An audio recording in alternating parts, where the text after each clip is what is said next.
Hi, I'm Mike Gray. I work for Health Education England as a capability and resourcing manager. I also sit on the planning group for the NHS Project Futures programme. And today I'm here with Jonathan Bell. And Jonathan's going to share with us a case study and lesson learned drawn from post-COVID-19 in the last couple of months. Welcome, Jonathan. Hello, Mike. Yeah, pleasure to be here. Hi, everyone. Thanks for taking time to chat to us. So can you introduce yourself to the group? Yes, I will do. Yeah, I'm Jonathan Bell. I'm the Associate Director of Transformation at Yeovil District Hospital.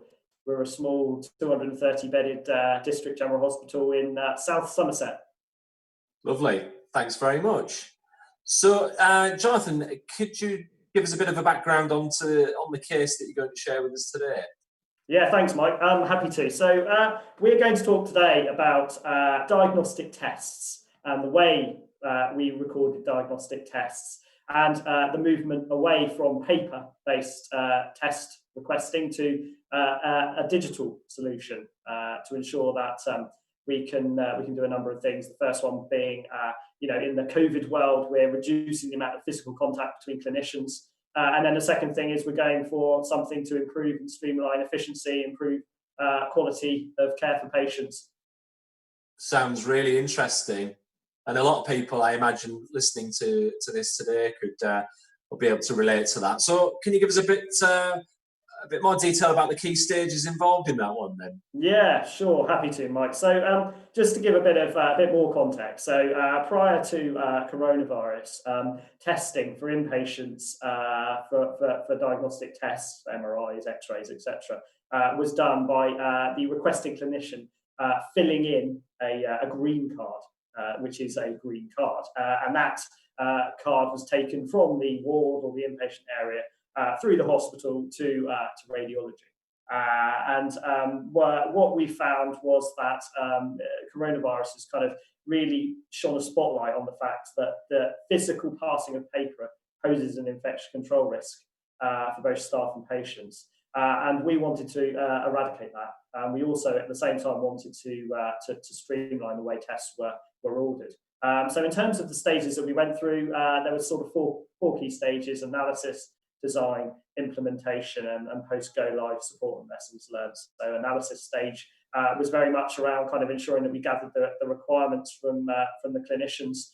This was a clinician-led change, which I think fundamental to successful change projects in the NHS. So that was around looking at the as-is processes, looking at how diagnostic tests were kind of were requested and moved around the hospital, and then designing a to-be process that took away that physical paper element and was actually a workflow on our patient administration system. The design stage was very much to say, look, if we've got this new way of working, how do we ensure that we get the best from it? Ensuring that the doctors, the nurses, etc., were aware of kind of the change in ways of working, and ensure that they knew that they were moving away from this writing of the cards to using the system on the computer. And then the implementation phase was a big bang. We couldn't implement this on perhaps a pilot basis. It was an all or nothing with diagnostic tests. It's too difficult to manage. Having one area doing it on electronically and another area still doing it on paper, it would have been too great a demand on radiology. So implementation was a big bang. Prior to implementation, there was a huge effort ensuring that everyone was tested that needed to be, trained that everyone was needed to be. So that's big focus on junior doctors, sisters, matrons, and consultants and clinical directors. And then the second thing was ensuring that a communications plan was put together and implemented to ensure and to tell everyone when this was happening, because we didn't want confusion around some people still filling in cards and some people doing it electronically. And then the final stage, which is the one we're in at the moment, which is ensuring that the change is embedded, learning lessons, measuring benefits, and thinking about what's next. Fantastic. Thanks for sharing that, Jonathan. And how did you draw on your project management skills, and what sort of processes and things did you think about during that time? I think there was probably two things that project management brought to the table to successfully deploy the system. The first one was making sure that we had a project plan in place with all of the key tasks, which sounds simple, but is often something that might be overlooked. But I think, one of the key things that an effective project manager brought to the table was actually taking those tasks and then thinking about where the dependencies lay in those tasks to ensure things were done in the correct order, and that any kind of tasks that needed to be done before other tasks happened, so that we met the deadlines that we put in place. And I think the second thing was something around managing risk. Risk management and ensuring that risks are mitigated is something, again, that I think project managers are particularly good at bringing to the table. So I think there was two parts to it: an effective project plan, and then the ensuring that we had effective risk management procedures in place. We met each week as a project team, and we kind of worked closely together. That's great. In your opinion, what was the, looking back at the project, what were the key obstacles, do you think?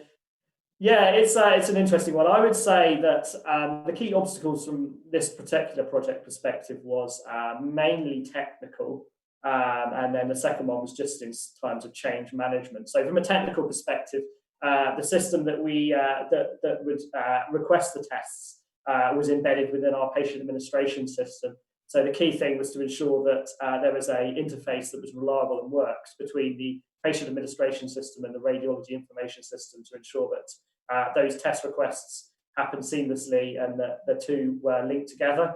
And then at the same time, the radiology information system linked the results back to the patient administration system. So that interoperability and that interface was really important. And then the second thing was some of the change management elements. So I've already touched on ensuring that the right people had been trained before we went live, ensuring that people understood the new ways of working, and that we adequately communicated when this change was happening before we went live.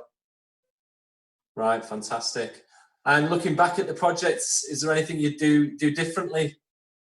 Interesting question. So we've been reflecting on why some of this change has happened in the NHS so quickly, and I think we thought there was probably three things that we needed, that all projects need in place before we should do it, which coronavirus and the pandemic really kind of enhanced. The first one is a clinical need to change. So this, all came about because clinicians recognised that we needed to move away from paper and to streamline the way tests were ordered. So a clinical need. The second one was we united behind a common enemy. So coronavirus is a common enemy that we can all get behind. So from a kind of change management perspective, having everyone behind it and trying to meet that kind of common goal, that common enemy, was a really important thing. And I think the third reflection that we had was just around, people, when they implement IT, often take a very risk-averse approach. Everything has to be absolutely perfect before we go live, and it often leads to delays with IT. So I think with the coronavirus, people have accepted that actually there is an element of risk to everything, including IT. But actually, if you just embrace the change and do it effectively and use project management to help embed the change quickly, that can be mitigated. So I think those are the kind of reflections and the lessons learned. So if I was to do anything differently, it was really to make sure that those three things were in place before I did anything else. Fantastic. That's great. Thank you, Jonathan. And what positive impacts have you seen on the team and the organisation? Feedback's been excellent so far, Mike. So we've had some really good verbal feedback from, particularly from some of our surgeons. Testing has become a lot more streamlined. We've seen kind of, a sort of 20-minute on average reduction in time lag between tests being requested to tests happening. That's the first one. And then the second one is around some of the governance, and some of the risk has been removed. Obviously, with physical paper cards, they can get lost. You don't actually know what the result is unless someone's written it on the system. So with this new system, because it's all online, a clinician can see it going all the way through, a bit like you would with like tracking a parcel, and that kind of helps to mitigate some of the risk and ensures that patient care is enhanced, because there's no delay between a test result coming and then a next stage in a patient's treatment pathway. Thank you. So what's next, Jonathan? Yeah, exciting times ahead, I think, Mike. So obviously I've talked today about inpatient tests being done electronically. The next key focus for us is working with primary care and our GPs in Somerset to ensure that outpatient tests are put onto the systems, to ensure that when patients come to outpatient appointments, there's no wasted time. tests have already been done prior to the patient coming in. So it's a focus now on the outside-in tests that we're going to look at next. Great. Thanks very much for sharing your case with us today. Personally, I found that really, really insightful and very, very interesting. Thank you, Mike. Pleasure. So if after today, you will see a link to Jonathan's case study and other case studies that we've recorded as part of that NHS Project Profession programme. Thanks for joining us. Do share this with colleagues, and we will see you again another time. Thank you.